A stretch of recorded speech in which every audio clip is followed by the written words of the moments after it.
14. Apocalipsis capítulo 3, versículo 14. ¿Cuántos se pueden gozar? Amén. Dichosos aquellos que se pueden gozar aunque haga calor. Yo sé que usted escoge su mejor presentación para venir a ver al Señor, y yo sé que usted invierte su mejor tiempo danzándole. No le importa su persona, sino que le importa darle al Señor una buena ofrenda de cántico, de alabanza, de humillación, y yo sé que de esas clases de ofrendas Dios se agrada. Así que ahorita vamos a darle una ofrenda de oídos. Amén. Yo he visto que había ofrendas de harina y había ofrendas, pero cuando le entrega a uno los oídos junto con el corazón, eso es lo que el Señor pedía: dame, hijo mío, tu corazón. Entonces, si usted le ofrenda su corazón al Señor, ¿qué le parece? ¿Le parece bien? ¿Le parece prestarle oído? Dice el Señor, por medio del Espíritu Santo, el que tenga oídos para oír, que oiga lo que el Espíritu le habla a su iglesia.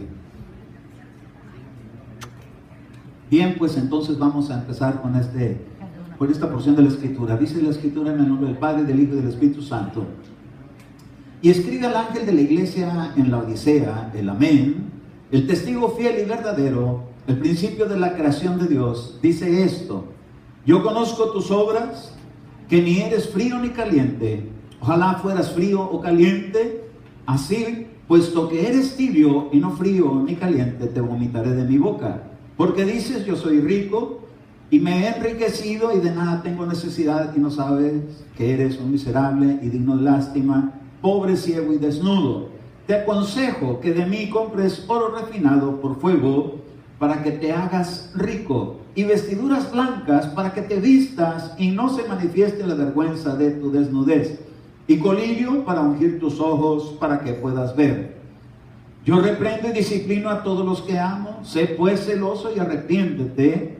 He aquí, yo estoy a la puerta y llamo. Si alguno oye mi voz y abre la puerta, entraré a él y cenaré con él y él conmigo. Al vencedor le concederé sentarse conmigo en mi trono, como yo también vencí, me senté con mi Padre en su trono. El que tiene oídos, oiga lo que el Espíritu dice a las iglesias. Vamos a orar, Señor. Padre, en el nombre de Jesús, nuevamente, Señor, meditando en tu palabra, esperando recibir de ella, Señor, el consejo, la sabiduría, el entendimiento tuyo, Señor, para que podamos nosotros ser enriquecidos cada vez más con las riquezas tuyas. Gracias, Señor, porque nos has dejado este tesoro de tanto valor que es tu palabra. De ella brotan mucha bendición, Señor, para los que estamos por medio de Jesucristo siendo perdonados y siendo acercados y siendo preparados para el día, Señor, que tú prometiste venir por tu iglesia. Ayúdanos, Señor, para que seamos del grupo de los vencedores, pues yo sé, Dios mío, que un lugar está preparado en tu reino, y queremos, Señor, no perder la bendición de llegar a ese lugar que es, Señor, para siempre contigo. Nos ponemos en tus manos. Usa mi vida para transmitir este mensaje, te lo ruego, Señor, en el nombre de Cristo Jesús. Amén, amén y amén. Si es tan amable de sentarse, yo creo que plantar una iglesia no es cosa fácil. Cuando vemos aquí en la Escritura que el Espíritu está hablando a las iglesias, está hablando en general a todas las iglesias, porque le pudo haber dicho en este pasaje lo que el Espíritu le está diciendo a la iglesia, porque como refiriéndose solamente a esta local de la Odisea. Pero cuando lo deja en plural, nos deja la idea de que esto va para todas las iglesias donde todo cristiano se congrega. Diga usted: yo soy la iglesia de Cristo. Porque muchas veces se toma como que la iglesia es la localidad. Dice: hermano, ya me voy de esta iglesia. De la iglesia nunca se vaya a ir, porque es el cuerpo de Cristo, y que quedaría fuera del cuerpo. Y no es el cuerpo de Cristo. La iglesia no solamente este local, es la iglesia de Cristo donde quiera que se encuentra. Salirse de la iglesia de Cristo es peligroso, pero permanecer en ella es de gran bendición, porque ahí es donde el Señor ha prometido la vida que Dios tiene para nosotros en una plenitud de vida. Bueno, pues déjenme decirle que cuando esta carta fue escrita, no se deja ver aquí que se menciona al pastor local de la iglesia. Y si usted revisa las iglesias de Apocalipsis, que fueron 7, que son mencionadas en este capítulo 3, no se menciona el nombre de los pastores, porque no es importante el nombre de los pastores, sino que es importante el nombre del Señor. El nombre del Señor es el que tiene que ser anunciado en todo lugar, porque la iglesia la vino Él a comprar con su sangre. Entonces la iglesia no es de ningún pastor, la iglesia es de Cristo. Amén. Lo tenemos eso bien claro, gracias a Dios, que nos mantenga siempre bien ubicados en esto. Pero me llama la atención cómo el Señor, hermanos, da señales o da mensaje a esta iglesia en Asia, donde le dice el Señor que tenían un problema, y ese problema era la tibieza. La tibieza porque decía que no era ni frío ni caliente, sino que estaban en un término medio. Y se deja ver muy claramente que eso era algo desagradable a los ojos de Dios. Y entonces les da Él una reprendida, les da una exhortación, les da una disciplinada, porque dice que Él reprende y disciplina a todos los que Él ama. Déjeme decirle, cuando Dios exhorta, cuando Dios reprende, cuando Dios corrige, lo hace porque somos sus hijos y porque nos ama y porque nos va a llevar a su reino. Como cada padre de familia tenemos hijos y los queremos bien comportados. Entonces me pude dar cuenta que le estaba haciendo una exhortación a esta iglesia, y esta iglesia fue cuando empecé a investigar y empecé a buscar acerca de dónde se originó, de cómo fue que esta iglesia se hizo una iglesia. Se deja ver que en el antiguo tiempo, antes de ser conocida como la iglesia de Laodicea, antes ese lugar se conocía como el principio de Diospolis, y esto significa que en ese lugar, en Asia, le daban mucha honra a un tal dios Zeus. En aquel tiempo daban ahí, pero fíjense cómo es de tremendo, que Dios siempre ha hecho un asunto de humillación entre los dioses falsos. Y él, por ejemplo, cuando Abraham le dice, sal de tu tierra y tu parentela, ¿por qué? Porque ahí adoraban otros dioses, y entonces sale de la idolatría para entrar a ser un pueblo nuevo con Dios. Pues cuando llega ahora el apóstol a esta ciudad, el que empezó a trabajar en ella fue el apóstol Pablo, pero esta carta la escribió el apóstol Juan. Quiere decir que estuvieron trabajando discípulos del Señor en la iglesia, contribuyendo cada quien con la gracia que Dios les había puesto a cada uno para edificar esta iglesia. Y entonces me di cuenta que esta iglesia cayó en una tibieza, pero no empezaron tibios, empezaron con la novedad del Evangelio de Jesucristo, como todos los que nos llegan las buenas noticias de salvación, y de momento nos prenden, nos sacan de las tinieblas a su luz, y andamos, hermano, motivados, andamos queriendo servirle al Señor, buscando el momento de orar, el momento de leer la palabra, de ir a la iglesia, de hacer un servicio, si hay algún estudio entre semana, procurarlo, porque así empieza una iglesia, con hambre y sed, con motivación, con alegría, con gratitud. Pero esta iglesia había caído en una tibieza, y yo la cosa que a mí me concierne es ¿qué estaría sucediendo para que llegara este testimonio de parte del Señor Jesucristo y le tuviera que hablar de la forma como le habló? Obviamente nosotros no somos esa iglesia, pero somos parte de la iglesia, y en parte tenemos que cuidar nuestra propia persona para que nunca caigamos en la tibieza. ¿Usted puede decir amén? Amén. Bueno, entonces me di cuenta que esta ciudad, Laodicea, esta localidad que antes era dedicada a servir a otros dioses, en tiempos, hermano, de los sirios, de los griegos, cuando estaban ellos contribuyendo con un montón de doctrinas extrañas, dice aquí que hubo un hombre que se llamó Antíoco II, y este Antíoco II tenía una esposa que se llamaba Laodicea, y ella fue una esposa a la cual él la repudió.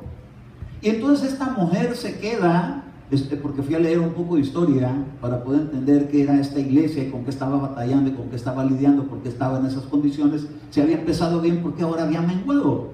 Y entonces me di cuenta que este lugar o esta población de Laodicea empezó con el nombre de una mujer que era esposa de un Antíoco II, y usted lo puede verificar porque lo encontré en diccionarios bíblicos.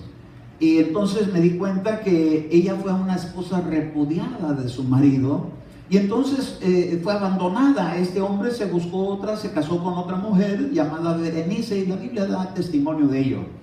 Pero resulta que esta mujer, Laodicea, ella dice que tuvo que sacar adelante su casa, porque qué mujer, hermano, que se queda sin esposo, no empieza a batallar con todo lo de la casa y aparte las provisiones de la parte que le correspondía al esposo, y entonces ella se propone a sacar adelante a toda su familia, y en ello nos podemos dar cuenta, pues, una actitud muy noble, una actitud muy digna de ser reconocida, porque había ahí una determinación de que iba a salir adelante aunque el esposo lo hubiera abandonado con todos sus hijos. Entonces ella empezó a desarrollar en sus fuerzas humanas, en su inteligencia, porque Dios de Dios nos da inteligencia, nos da capacidades, nos ha dado, hermano, un poder tan grande que dice que fuimos creados los humanos a la semejanza de Dios.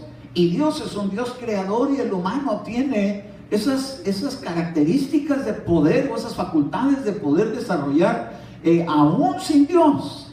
Puede uno salir de aprietos. ¿Cuánta gente que no tiene al Señor ha salido adelante? Por ejemplo, hoy que estamos oyendo tantas situaciones de deportaciones que hay, de personas que sufren mucho porque los sacan de la nación y llegan contando cómo llegaron aquí. Venían mujeres solas con hijos y llegaron, se establecieron y empezaron a trabajar y a trabajar. Algunas empezaron haciendo comidas y buscando, porque cada quien en el ámbito donde se puede desenvolver, otras personas comprando y vendiendo. Pero el propósito de esta venida para acá era para superarse. Y entonces se ponen en su corazón a hacer planes, desarrollar logros, y después pasan los años y la satisfacción que les dan las madres que se esforzaron por sus hijos, de sacar profesionistas. Escuché el testimonio de una mujer que sacó como 6 hijos y todos con profesión. Tremendo, porque muchas veces eso no se puede lograr ni cuando está todo el hogar compuesto, con esposo, esposa y los hijos. ¿Por qué? Por desenfoques, por faltas de orientación. Pero cuando llega una gran necesidad, el humano empieza a echar de toda su capacidad para buscar la manera de salir adelante, y eso es bueno. Esta ciudad empezó a crecer y le pusieron ese nombre, Laodicea, en honor al esfuerzo de una mujer. Yo le decía a mi esposa, como nosotros hemos escuchado de Tijuana, ¿verdad? Tijuanita, de Tijuana, y ¿cuáles son sus orígenes de Tijuana? Pues que le llamaban el rancho de la tía Juana, y de ahí se le puso el nombre compuesto a Tijuana, y ahí su historia. No nos consiguen saber Tijuana ahorita, nos conviene salir de la Odisea, pero esto solamente ilustrando cómo fue que empezó esta ciudad. ¿Me explico? ¿Cómo esta ciudad empezó? Entonces se tornó, porque Dios siempre, hermano, ha puesto iglesias en las ciudades. Y entonces envió, hermano, mensajeros, hombres de Dios, que empezaron a trabajar, a evangelizar. Y entonces me di cuenta que recibieron, hermano, el evangelio, lo recibieron con gozo, pero tenían un problemita, que tenían, hermano, cosas buenas que se tornaron en contra de ellos. ¿Por qué? Porque dice en el verso 17 de Apocalipsis 3, cuando el Señor, hermano, les empieza a decir de que habían caído en una tibieza, les empieza a decir de a qué se debía eso. Y aquí dice en el verso 17, porque dices. Oiga, entonces quiere decir que las palabras que hablamos tienen un poder muy grande. De lo que uno habla se va a tornar el ambiente de uno. Porque dices, soy rico, me he enriquecido y de nada tengo necesidad.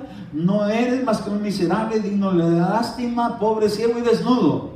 Y entonces le da esa, después de que era digna de tantos elogios, ahora estaba cayendo en una tibieza que estaba desagradando a Dios, porque no había cortado con sus principios que traía desde que se iba a hacer esa ciudad o esa iglesia. Y entonces se jactaban de una riqueza, y yo me preguntaba qué clase de riquezas eran las que tenían en aquel tiempo. Porque resulta que Dios tiene que hablarle de esa manera tan estricta, tan ubicadora. Y entonces me pude dar cuenta que cuando el Señor los empieza a exhortar es porque dice que ese lugar se empezó a desenvolver esta mujer con unas telas, con unos tejidos de una lana negra que eran de corderos. Y entonces ella empezó a hacer su no sé, se le llamaría peletería, donde se trabaja la piel, donde se hacen cosas de piel. Y empezó su negocio y empezó a prosperar y le empezó a ir bien. Porque cuando una persona trabaja, cosecha también de su trabajo. Pues esta mujer se había desenvuelto y habían hecho en ese lugar una industria donde hacían, hermano, tejidos y cosas con la piel. Trabajaron la piel y de ahí se desenvolvieron y les dejó bastante ganancia. Déjeme decirle, cuando usted va a la tienda y usted se compra un saco de piel, no es igual de barato que un saco de tela. Usted puede darse cuenta que si es una piel bien trabajada, hay unas pieles que son muy caras. Yo estuve trabajando en un tiempo, en las vacaciones, en una tienda de importaciones, allá en Tijuana, donde mi mamá era gerente. Y entonces me tocaba ver que en el piso de caballeros tenían sacos de piel y eran traídas de España, eran españolas e italianos. Y allá trabajan la piel de una manera muy así como muy delgadita y muy suavecita. Y en cambio yo llegué a conocer pieles porque yo trabajé en un lugar donde cortían pieles en Tijuana cuando era niño. Y ahí traían las pieles de las reses, ahí sacaban los cueros para los bongos y todo eso. Pero las chamarras que hacían eran bien gruesotas, no las trabajaban así con tanta creatividad. Pero estas que vendían en esa tienda de importación las superaban exageradamente. Las chamarras de piel que se vendían allá en donde fabrican los bongos olían todavía a vaca. Y las otras no, a vacaciones, gloria a Dios. Entonces, lo hago para suavizar el ambiente, pero me di cuenta que aquí ellos trabajaron y se destacaron por esa industria. Y entonces ya estando pudientes, pudieron, hermano, también hacer hicieron ahí un centro médico en esa ciudad. Y ahí se fue conocida por un lugar donde la gente venía porque ahí tenían un polvo que le llamaban frigio y ese lo utilizaban para el tratamiento de los ojos. Entonces, cuando el Señor les empieza a exhortar, les empieza a sacar de que ellos andaban desnudos y no bien vestidos y tenían pieles de cordero, pero eran negras. Y entonces les empieza a decir que eran ciegos y que necesitaban colirio para sus ojos. ¿Por qué? Porque habían confiado tanto en su ciencia y habían desarrollado tanto en sus finanzas y en todo ello, que eso les estaba causando un estorbo para entrar en el fuego de Dios. ¿Por qué? Porque estaban tan acostumbrados y tan ligados con todo ese buen negocio que habían desarrollado, que era una autosuficiencia bastante buena, pero que se convirtió en un estorbo. Un estorbo porque ahora ya estaban tibios. Quiere decir que en la tibieza empezaron a menguar en la búsqueda, en la devoción, en el gozo, en el disfrutar el servicio por tener sus propias actividades como el centro médico. Porque cuando a alguien le empieza a ir bien y vende algún producto, lo que quiere es que crezca eso. Estuvimos platicando ayer mi esposa y yo con una hermana que ella nos contaba cómo su hijo, cuando llegó aquí a Estados Unidos, venía con un problema de que estaba el niño enfermo y lo que él ganaba no le alcanzaba ni para llevarlo al doctor. Y entonces pidió dinero prestado y nadie le prestaba. Y entonces su mamá le dijo, pues présteme usted dinero. Y le dijo, ok, sí te lo voy a prestar, pero luego me lo regresas, porque yo también lo necesito. Se lo voy a regresar multiplicado, le dijo. Y entonces empezó a comprar unos productos que los empezó a promover. Y ahora, hermano, está bien abundado. Porque todo aquello que usted le invierte esfuerzo, de ahí también sale bendición. Pero esta iglesia, después de tanto fruto, de tanto estar prosperando en lo material, se había tornado en un estorbo en su vida espiritual. Y por ello es, hermano, que es importante ver que muchas cosas en la vida pueden estar siendo buenas, las que uno haga, pero que en un momento determinado, cuando se trata de la dimensión espiritual, pueden ser quizás hasta un ancla. para seguir adelante, para prosperar en Dios. Nosotros, por ser seres de espíritu, alma y cuerpo, necesitamos proveer para las tres dimensiones. No por proveer para el espíritu va a dejar uno de trabajar. Déjenme que quede esto bien claro, para que no vaya a salir, el pastor dice que ya no tenemos que trabajar, nomás con que vengamos a la iglesia. No, yo no lo voy a mantener. No estoy hablando de eso. Estoy hablando que son tres cosas que tienen que ser provistas. Y Dios nos da entendimiento para ello. Nos ha dado unos oídos, gloria a Dios. No nomás porque nos lo jalen cuando no entiende uno, sino para que podamos ser entendidos, para poder escuchar, para poder estar apercibidos, pero también para saborear la buena palabra de Dios por los oídos.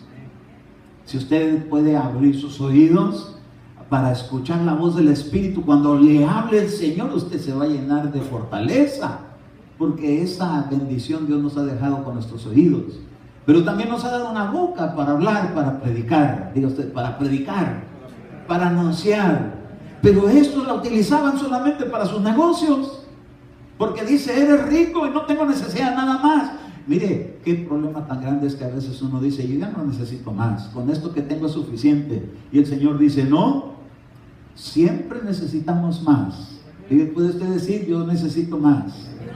Estoy enriquecido, pero no es todo. Hay más tesoros en el reino de los cielos, más tesoros en su palabra. Yo necesito de ahí. Y entonces me puede dar cuenta que el apóstol tenía que llegar, hermano, y él decía que había una batalla. Dice en 2 Timoteo capítulo 2, verso 19, si usted va conmigo, dice que el apóstol tenía él una batalla. ¿Por qué? Porque en esta ciudad, este hombre llamado Antíoco, su nombre significa en griego firme. Entonces ellos estaban firmes en los negocios y era bueno, pero a la hora les causó un estorbo. Pero aquí el apóstol Pablo dice en 2 Timoteo capítulo 2, verso 19, no obstante, el sólido fundamento de Dios permanece firme. Entonces quiere decir que en aquella ciudad el fundamento lo había puesto en un hombre llamado Antíoco, pero aquí dice que el fundamento de la iglesia, el fundamento de Dios permanece firme, teniendo este sello: el Señor conoce a los que son suyos, y que se aparte de la iniquidad todo aquel que menciona el nombre del Señor. Diga usted, yo tengo un sello en mi mente, en mi frente, y este sello me identifica como hijo de Dios, como hija de Dios. Y este sello tiene una función: que me aparte de iniquidad, porque yo invoco su nombre. ¿Sabe una cosa? Mucha gente cristiana de hoy en tiempo, porque yo veo muchas, como hay tanta publicidad hoy por medio del Facebook de muchas iglesias, usted puede ver unas que dejan una bendición preciosa, pero también se encuentra con unas, hermano, que yo vi unos que era el momento de la ofrenda, y había ahí un hermano que estaba tan tocado en la presencia de Dios por la danza, que andaba echando maromas a la hora de la ofrenda. Y nos quedamos nosotros así, ¿qué es esto? Porque de momento se fue así para atrás, así se dio una maroma, parecía que iba a caer tablazo, pero se dio una maroma. Y yo digo, ¿verdad? Cada quien alaba a Dios como Dios le da a entender, pero vemos tantas maneras de cómo algunos no se dan cuenta de que tenemos que aprender a vivir de una manera más comportada. No digo que no se dance, aquí danzamos. No digo que no se cante, aquí cantamos. Pero hay maneras, para todas las cosas hay una manera. Hay una manera de comportarse en casa, una manera de comportarse en la iglesia, una manera de comportarse en el cine. En el cine le dicen a usted, apague su celular, si no lo van a echar para afuera. No arruinen la película. ¿Por qué? Porque de repente, y luego yo si sale uno de esos teléfonos que hacen una escandalera, y en plena película de suspenso, pues no faltará quien se prenda el techo, ¿verdad? Asustado por el ruido. Pero déjeme decirle, para todas las cosas hay lugar donde uno cómo se puede comportar, qué lenguaje uno tiene que ocupar. Pues déjeme decirle que todo empieza por un sello que Dios pone. Diga usted, séllame, Señor. Póngale así su frente así, dígale, Señor, aquí, séllame. Escuché el testimonio de un pastor que Dios le puso un sello en su frente. Se lo puso en su alma y cuando resucitó a los muertos, traían la marquita aquí, hundidita. Y entonces dice, es que Dios me marcó, dijo. Y yo digo, qué tremendo, porque la Escritura habla de un sello en la frente que cada cristiano debemos de llevar, porque por aquí es donde empieza todo este asunto. Dios, hermano, trae revelación y nos llega a la mente. Dios, hermano, nos da sabiduría y llega a la mente. La cabeza es una parte importantísima. Pues dice el Señor que ahí Él ha puesto un sello, y cuando se pone un sello es para que nadie más meta mano que lo que es por parte de Dios. Ahora fíjese una cosa, ¿se acuerda usted que cuando a Jesús lo metieron en aquella cueva y pusieron una piedra y le pusieron un sello? ¿Para qué ese sello? Para que no fueran a llegar los discípulos y fueran a remover la piedra y fueran a sacar al Señor Jesús, se lo llevaran y después dijeran que resucitó. Así dijeron los gobernantes. Entonces con ese principio ponían ese sello para que nadie más pudiera tener acceso más que el que lo puso. Hoy en día en los lugares donde los clausura Hacienda en México ponen un sello, hasta en los cajones. Y cuidado del que viole ese sello y tenga acceso ahí antes que llegue el gobierno y quite esos sellos. Cuando los quitan ya puede haber acceso, pero mientras esté el sello, entonces Dios, hermano, ha puesto un sello para ti y para mí. Amén. Aquí, para que nadie venga a ocupar ese lugar más que Él. Pero ¿sabe qué pasa? Que a veces ese sello ha sido violado, ha sido roto. ¿Por qué? Por falta de entendimiento. Dice aquí la Escritura que el fundamento de Dios permanece firme teniendo este sello. El Señor conoce a los que son suyos. Diga usted, Dios me conoce, yo soy suyo. Entonces ya no puedes decir, es mi vida y hago con ella lo que quiero. ¿Amén? ¿O no amén? Amén. Le pertenezco a Dios y no soy dueño de mi vida. Él es el dueño de mi vida. El Señor conoce a los que son suyos. ¿Por qué? Porque los compró. Diga, Dios me compró y me pagó muy bien. Pagó por mí muy bien, con su misma vida, con su mismo sacrificio, con su misma sangre, y ha venido para sellarme. Esto es algo que a ningún cristiano se nos debe de olvidar, porque en el momento en que empieza uno a decir, es mi vida y hago con ella lo que quiero, ya fue violado el sello, porque el sello dice que Dios conoce a los que son suyos, con ese sello los identifica. Ahora fíjese una cosa, que se aparte ni queda todo aquel que menciona el nombre del Señor. Mencionar el nombre del Señor fue para los judíos, para el pueblo israelita, algo, hermano, peligrosísimo si eran hallados hablando de una manera deshonrosa. Le llamaban blasfemar el nombre. Entonces los judíos, cada vez que ellos mencionaban el nombre, no querían ni pronunciarlo, entonces ponían las puras siglas.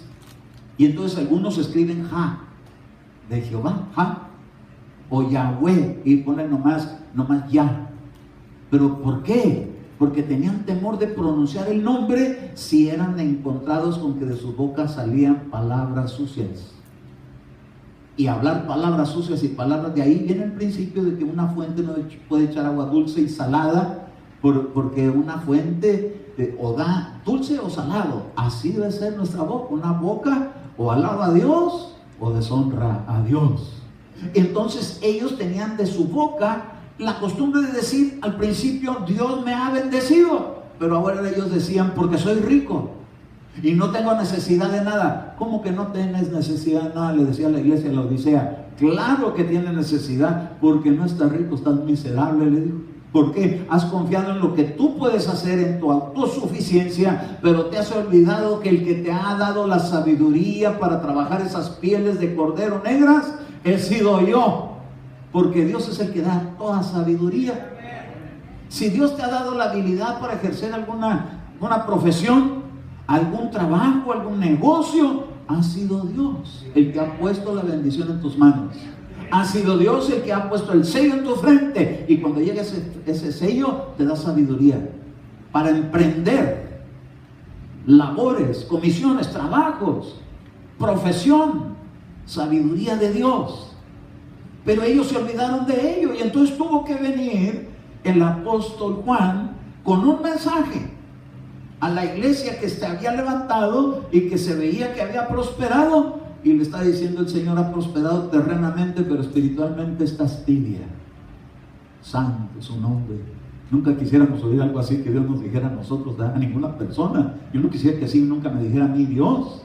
Al contrario, que me puede decir: en lo poquito fuiste fiel, sobre mucho te voy a poner. Pero no que me diga: te voy a reprender y te voy a disciplinar porque te amo.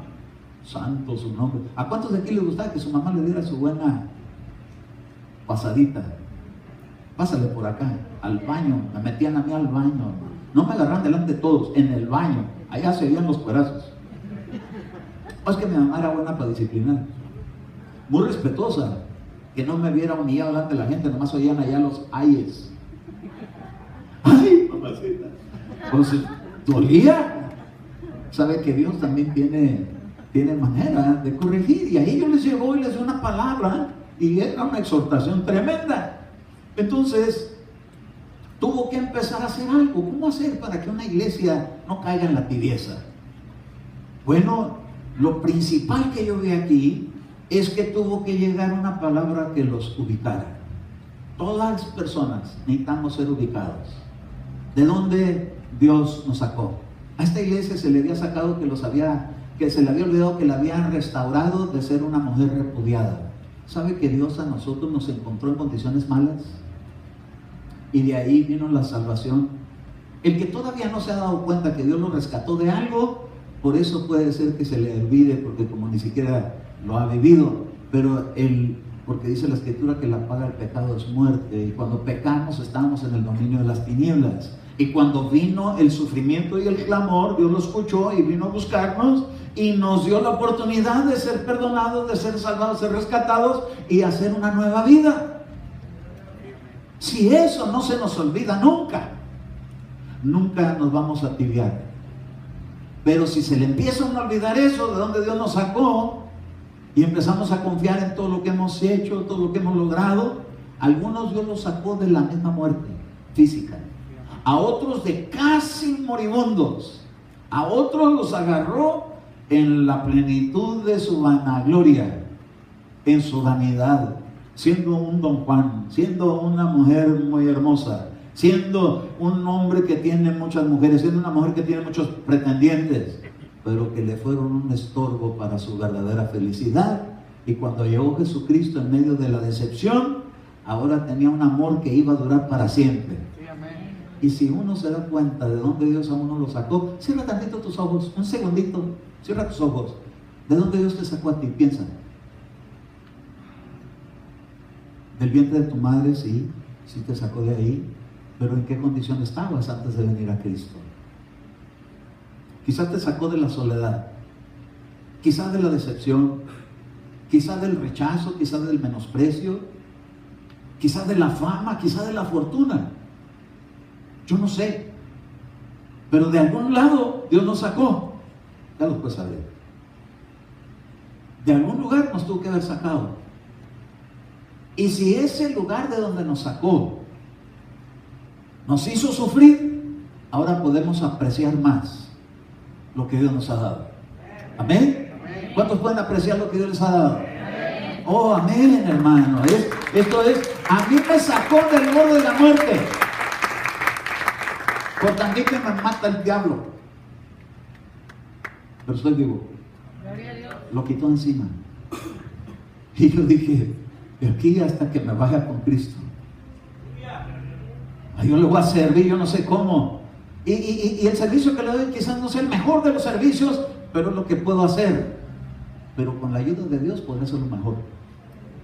Lo vamos a poder hacer mejor. Ahora fíjense una cosa, les tuvo que exhortar por su autosuficiencia. No les dijo que estaba mal que tuvieran médicos, pero les hizo ver que si estuvieran ardiendo y no tibios, en vez de ir con el médico, venían con él. Porque le dijo, mira, yo te voy a poner de un colirio, y no de ese polvo frigio. Te voy a poner un colirio espiritual, que cuando lo pone, oye hermano, 2020, que 2020, 4D. Oh sí, porque Dios tiene, hermano, visión espiritual. ¿No le quieres decir, Señor, ponle colirio de ese? Para que pueda ver como tú ves, con la visión de lo alto. Porque ¿sabe qué? Con nuestra visión terrena a veces vemos demasiado corto, así decía el apóstol Pablo. Son ciegos, tienen la vista muy corta. ¿Por qué? Porque solamente vemos las cosas que son así como inmediatas. Pero cuando tenemos la visión de Dios, podemos ver para atrás y vemos el sacrificio de Jesús. Y vemos más para atrás de dónde nos sacó. Y si vemos más para adelante, a dónde Dios nos tiene. Y si vemos todavía más adelante, a dónde Dios nos va a llevar. Esas fueron cosas esenciales en la vida de nuestro Señor Jesucristo. Que Él se dio cuenta viendo para atrás, porque el Espíritu tiene, hermano, palabra de ciencia. Y en la palabra de ciencia puedes remontarte a tiempos pasados. Y pudo llegar Moisés a contemplar el Edén, sin haber estado ahí presente.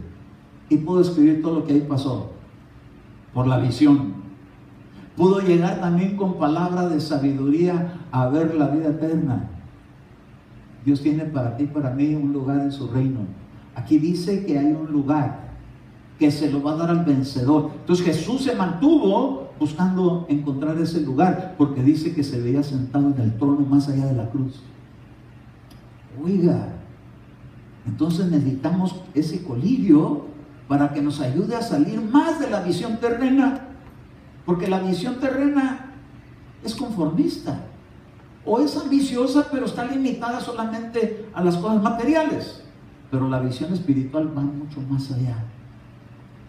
Entonces esta iglesia había caído en un conformismo de que estaban bendecidos materialmente y ya no creían, que ya no necesitaban superarse más. Siempre hay algo más en que nos podemos superar con Dios. ¿Usted lo cree? Hay que buscarlo, hay que alcanzarlo, hay que tomarlo, porque Él dijo al vencedor. Y si dice vencedor, quiere decir que va a haber batalla. Y si va a haber batalla, son luchas. ¿Y qué luchas? Cuando una persona está luchando, por ejemplo, yo veo luchadores que se ponen a hacer sus buenos entrenamientos para el día de la lucha. Algunos le dicen tienes que subir de peso, otros le dicen tienes que bajar. Pero en su esfuerzo salen vencedores. Pues en la dimensión espiritual también Dios requiere de unos ejercicios espirituales que nos van a ayudar a salir vencedores. Amén. Entonces, en Colosenses capítulo 2, verso 1, decía el apóstol Pablo acerca de una gran lucha que él tenía por la iglesia. Dice así: porque quiero que sepáis qué gran lucha tengo por vosotros y por los que están en la Odisea y por todos los que no me han visto en persona, para que sean alentados sus corazones. Y luego les dice: unidos en amor. Esta es una parte que acarrea la gloria de Dios. Les dijo: mi gloria os dejo para que sean uno, como mi Padre y yo somos uno. Entonces les dijo que sus corazones tenían que ser alentados en unidad, en amor. Entonces mire, aquí en la iglesia tenemos que amarnos con ese amor que Dios habla. Cuando en la iglesia podemos vencer todo aquello que pueda entorpecer la relación de amor, el buen trato, la buena actitud de todos los que estamos, ¿quién se va a querer ir? ¿Quién va a tibiarse? ¿Sabe que para que en una familia los hijos quieran permanecer ahí, tiene que haber calor de hogar? Y ese calor de hogar es en el buen trato, en el trato ameno, en el trato feliz, en el disfrutar. De la misma manera Dios ve en su iglesia que tiene que haber un buen trato entre unos y otros. Tenemos que tener un buen trato todos. Tenemos que llegar, hermano, a alentarse en nuestro corazón de tal manera que podamos estar unidos en amor. Fíjese qué tremendo que hay iglesias que yo he visto que así se llaman. unidos en amor. Y eso da un muy buen mensaje, porque eso quiere decir que ahí está el Señor, porque el que busca la unidad es Él, y entonces nosotros tenemos que procurarla también. Ahora fíjese, dice aquí, para que sean alentados sus corazones y unidos en amor, alcancen todas las riquezas que proceden de una plena seguridad de comprensión, resultando en un verdadero conocimiento del misterio de Dios, es decir, de Cristo, en quien están escondidos todos, diga usted, todos los tesoros de la sabiduría y del conocimiento. Y luego dice, esto digo para que nadie os engañe con razonamientos persuasivos. Entonces Pablo estaba buscando la manera de que la iglesia dejara de ser tibia y se mantuviera fogosa. Pero una de las cosas importantes es que en primer lugar empiece uno a darse cuenta que esto solamente por el amor que le tenemos a Dios. Es un misterio. El misterio de Dios es Cristo, y Cristo es la unción. En aquellos tiempos ellos no disfrutaron de esa unción como usted la está disfrutando ahorita, y yo también. Hoy la disfrutamos. Hoy de repente se siente algo especial y hasta las lágrimas se nos salen. Y no son lágrimas de dolor, son de delicia. ¿Cuántos pueden llorar en la presencia de Dios? Hay un toque del Señor, ¿verdad? Un beso que Dios nos da y nos pone a llorar, pero de felicidad. De repente está uno en el servicio tranquilo, desconectado del mundo y enfocado, y de repente se pone uno tan tierno que hasta se le salen las lágrimas. ¿A qué se debe? A ese amor de Dios cuando llega la unción. Pues entendiendo que la unción está en cada uno de ustedes, es que tenemos que amarnos, tenemos que disfrutarnos. Amén. Para que nadie os engañe con razonamientos persuasivos. Quiere decir, hermano, que va a haber alguien que venga y diga, mira, ese no te ama, esa no te ama, uy, ese te aborrece, uy, ese no te quiere, mira cómo te queda viendo, no te saludó. Alguien está engañando. El engañador. ¿Cómo se llama el engañador? El diablo. Ese es el que llega y les empieza a meter razonamientos. Es que pasó y ni te saludó, y no sé ni qué atravesaba. Pues esta es una nietecita que ahorita estamos disfrutando mucho porque nos la dejan a cuidar, y pues de repente se queda así, y yo le hago y se queda, pues que ya se quiere dormir, y está viendo pero no está viendo. Si me dejo engañar por el diablo, ya no te quiere, y peor que le crea, porque ni es eso. Pero porque se trata de una bebé, pero que de un adulto. A mí se me quedan viendo a veces ustedes desde ahí del asiento y están así como la niñita. Y yo creo que me están viendo. ¿Se acuerdan que mencioné esto en el servicio ayer? ¿Y dónde estaba viendo? Dije, para adentro ya, está quedando dormido. Oiga. Dice el verso 5, porque aunque estoy ausente en el cuerpo, mire qué tremendo Dios, cómo hace para que el pueblo pueda tener aspiraciones espirituales. ¿Cuántos de aquí tienen aspiraciones espirituales? ¿Quiere alcanzar algo mejor? Sí, amén. Digo, desear los mejores dones. Mire, está tremendo. Porque aunque estoy ausente en el cuerpo, sin embargo estoy con vosotros en espíritu, regocijándome al ver vuestra buena disciplina y estabilidad de vuestra fe en Cristo. Dice que no estaba físicamente, no estaba en el cuerpo. ¿Cómo lo visitaba? Hoy se oye, ¿verdad? Visita apostólica, y llega el representante apóstol. Pero aquí Pablo no iba en cuerpo, sino en espíritu. Dice, ya los vi. Pues si ni lo vimos. Dice, hace tanto que ni viene, pero yo vi cómo se regocijan. ¿Cómo? Es que me fui a presentar en el espíritu.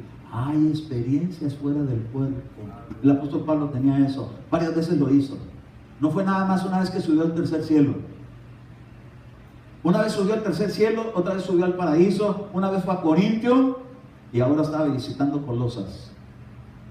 Y estaba hablando de la iglesia en la Odisea desde Colosas, y le está diciendo, ya los fui a visitar. Y yo los vi, su actitud que tienen. Ay, hermano, ¿y qué cuando nos dicen, ahí entró Jesús con sus ángeles? ¿Y usted lo puede creer? Pues la iglesia de los creyentes. Aquí no la cree la iglesia de los incrédulos, porque los incrédulos dicen, ¿será que vino el Señor? ¿Y por qué no tembló la tierra?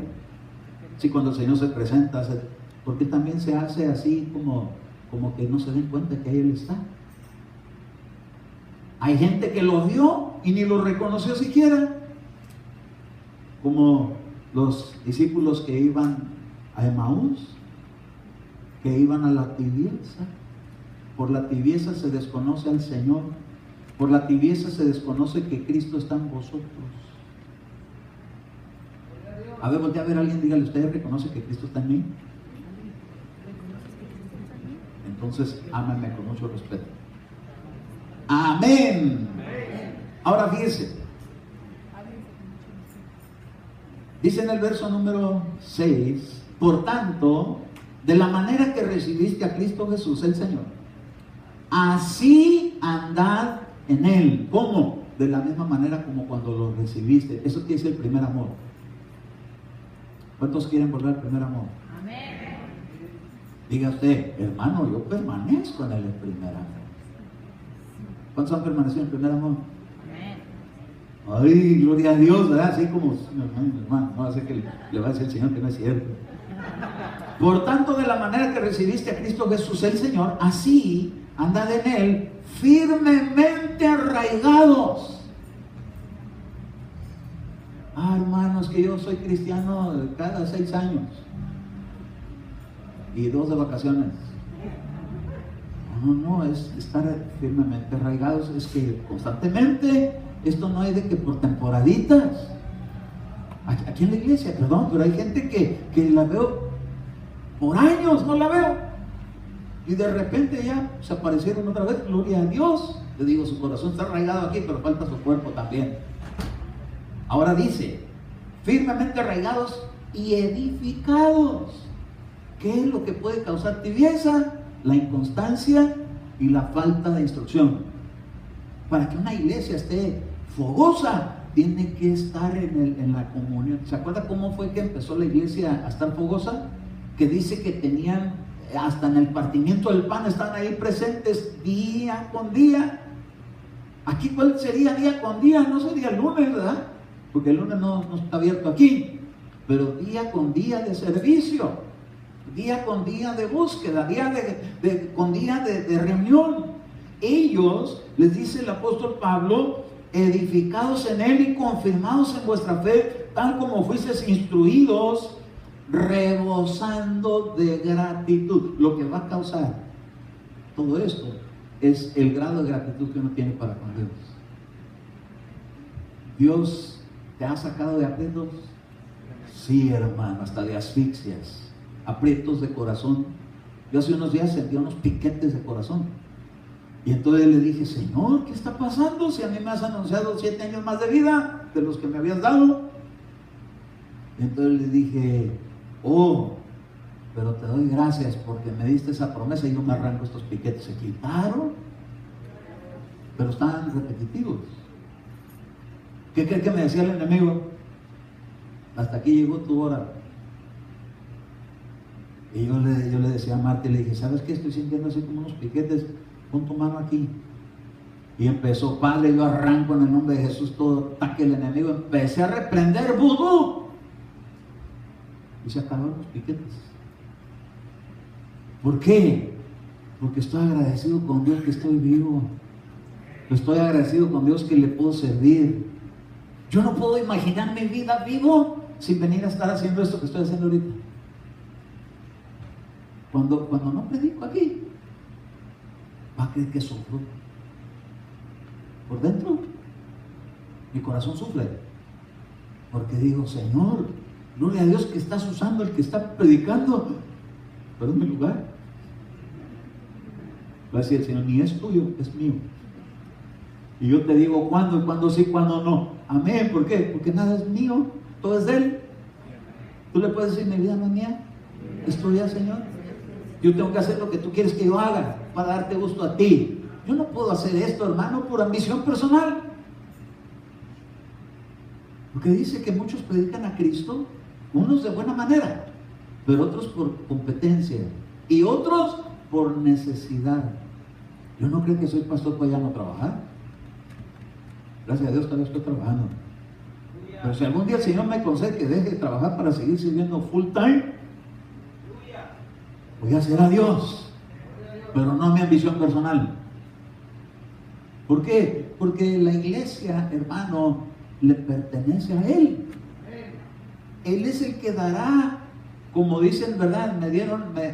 Me fui a poner una aplicación y me dieron el trabajo. Gloria a Dios por los que salen y buscan trabajo y lo encuentran. Bendito su nombre, hermano, que Dios nos da sustento. Dice en el verso 8: mirad que nadie os haga cautivo por medio de filosofías y vanas sutilezas, según la tradición de los hombres, conforme a los principios elementales del mundo. ¿Cómo se le llama al grado escolar de primero al 11? ¿Hasta qué año dura antes de entrar a la middle school? Le llamamos primaria en México, ¿verdad? Pero aquí, ¿cómo le llaman? Elemental. Las cosas elementales, los principios elementales del mundo. Oh, hermano, mire, los estudios son buenos, pero no nos deben de robar el tiempo para Dios. Y tenemos que mantener la mentalidad solamente terrena. Tenemos que llevar en las tres dimensiones: la espiritual, la física, pero también la emocional. Tenemos que procurar buscar ser felices. ¿Dónde está tu felicidad? Dice la mujer al lado de mi esposo. Ah, gloria a Dios. ¿Cuántos esposos felices hay aquí? A ver, levante la mano para identificarlos. Gloria a Dios. ¿Y cuántas esposas felices hay aquí? Pero ya, sí. Sí. Que no vea a mi esposo también. No, sí, con toda confianza. ¿Cuántos hijos felices hay aquí? ¿Cómo no va a estar feliz, hermano? ¿Está feliz? A ver, dígale, ¿eres feliz? ¿Eres feliz? Si no eres feliz, Dios te va a hacer feliz. Amén.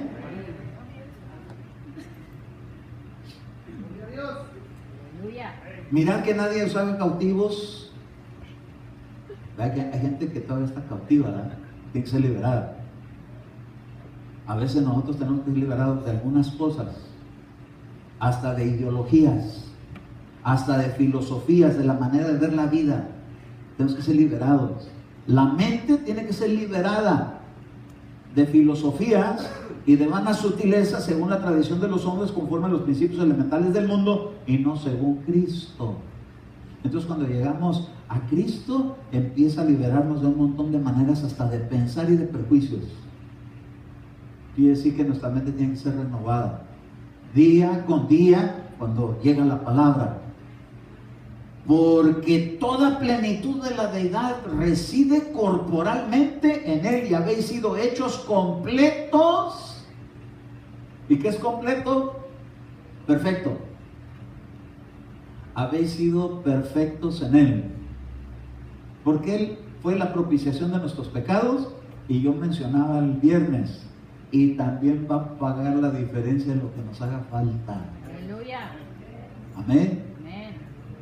Mientras nos mantengamos en este principio de seguir arraigados y cimentados en la fe y no dejarnos llevar por la tibieza, estar procurando estar fogosos para Dios, lo que alcancemos a estar escasos, así como cuando a veces vamos mi esposa y yo a la tienda, y entonces ella saca una tarjetita que tiene ahí para pagar, y luego dice, ven.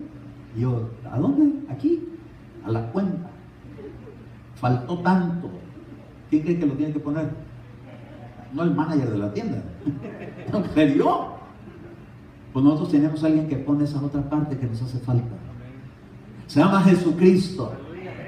Él es el que pagó por nosotros, y cualquier diferencia, algo que esté por ahí, también lo cubre. Aleluya. Tenemos una buena póliza.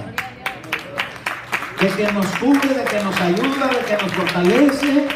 Y le faltó oración, Señor, pero yo he rogado para que su fe no le falte. ¿Quién la cubre? Él. ¿Sí? A veces hemos estado escasos y bastante escasos en algunas cosas.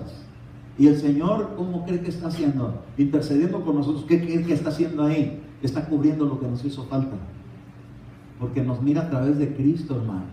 Y en Él estamos completos. Pero sin Él, ¿cómo estaríamos? Incompletos. ¿Por qué? Porque nuestro espíritu necesita su presencia.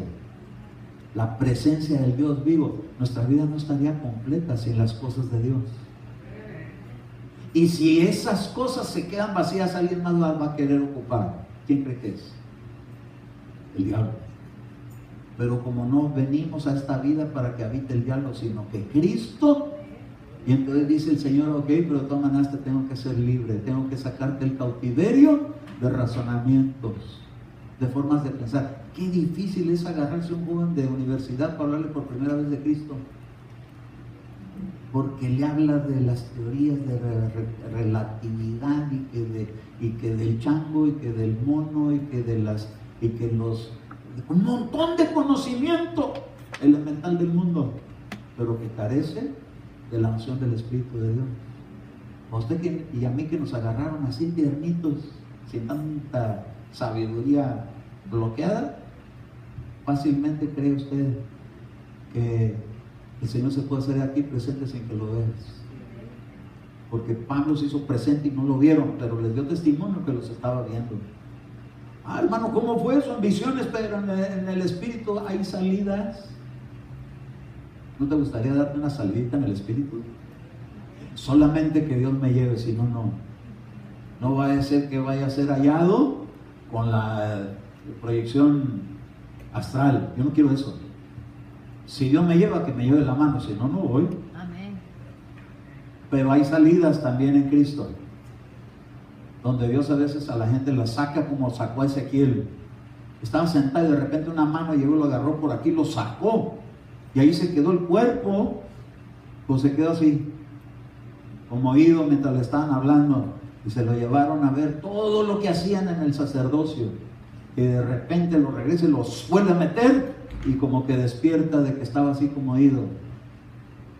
Y les empieza a decir, con que adorando a Tamuz, con que postándose el sol, con que pasándose el ramo por la nariz. ¿Sabe qué quiere decir eso?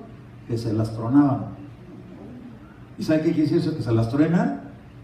No sabe usted, yo sé que usted no sabe de nada de eso, pero aquí por aquí se oye que respiran un montón de cosas que no deben respirar, como un polvito blanco. Los sacerdotes hacían eso, andaban a rivederci, pero no andaban en el Espíritu Santo. Nosotros tenemos que aprender a vivir por el Espíritu Santo. Por eso dice que Dios nos puso un sello.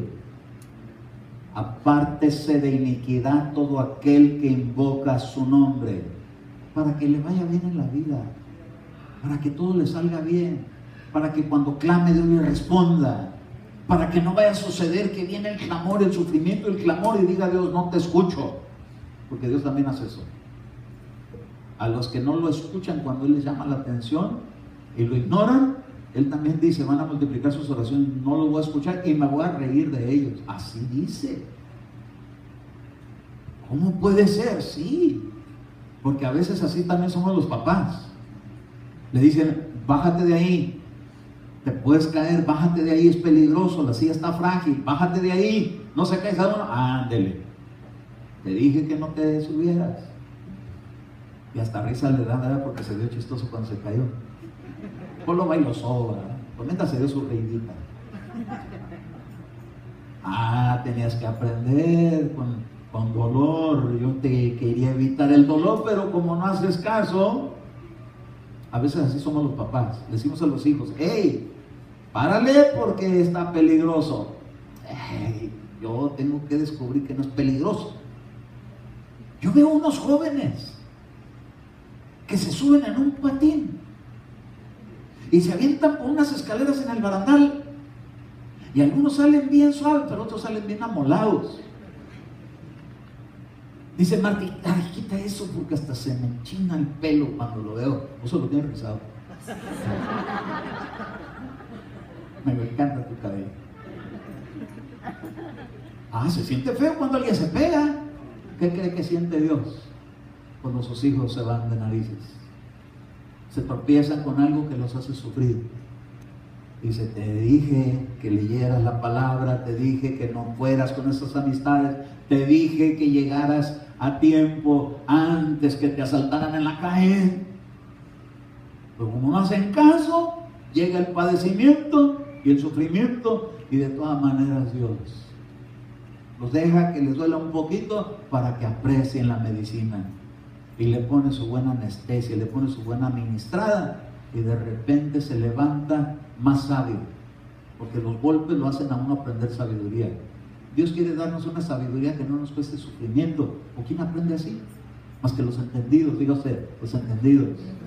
Recibo entendimiento para no aprender por la fuerza, ni por el dolor ni el sufrimiento, pero por la sabiduría, el consejo.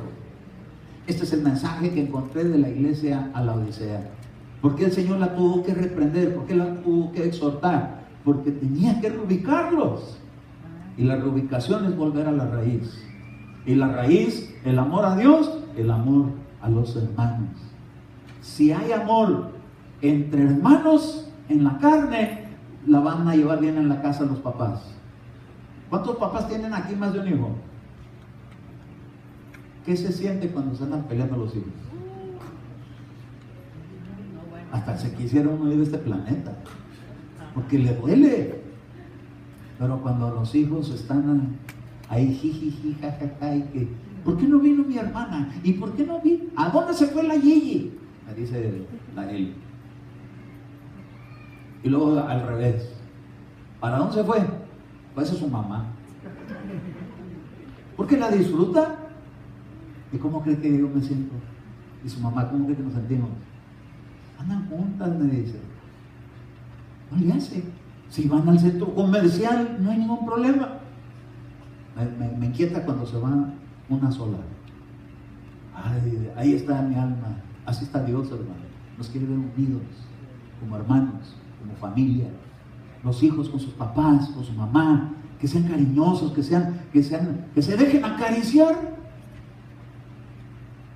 Yo no me dejaba acariciar a mi papá. Me daba vergüenza. Se lo confieso. Yo no era cristiano. Pero es que me agarré y me hacía, hijito Eduardo, delante de mis compas. Me daba vergüenza. Ay, me daba unos besos como de 2 minutos. Y luego, y yo así, y él también agarrado, así me tenía. Ahora doy gracias a Dios por ello, ¿verdad? Porque me dejó amor sembrado. Pero en ese tiempo, y ya ve cómo es la gente del mundo, ¿verdad? Me agarran y me hacían así de lejos.